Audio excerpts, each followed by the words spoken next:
掉種過的花，重新的出發，放棄理想吧。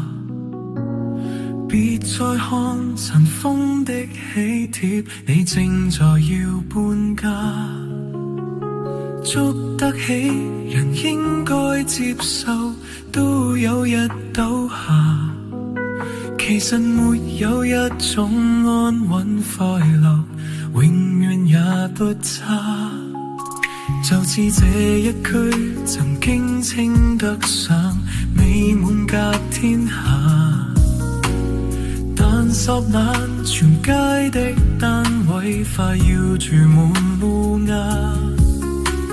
好景不會每日常在，天梯不可只往上爬。愛的人沒有一生一世嗎？大概不需要害怕。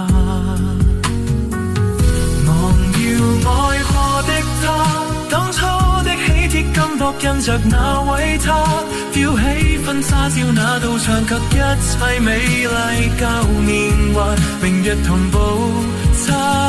忘掉有過的家，小餐台沙發雪櫃及買份紅茶，溫馨的光點不過這出到期拿回嗎？等不到下一代是嗎？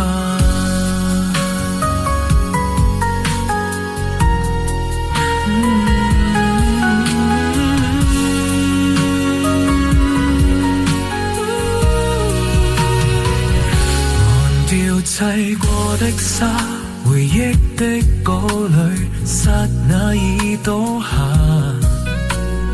面對這奮起的荒土，你注定學會瀟灑。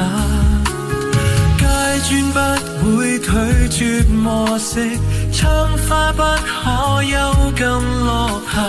有感情就會一生一世嗎？又在惋惜有用嗎？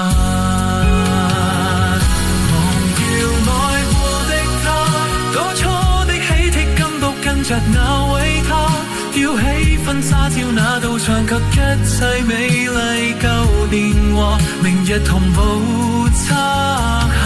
忘掉有過的他，小餐台收發雪櫃及老飯紅茶，溫馨的光景不過這出到期拿回嗎？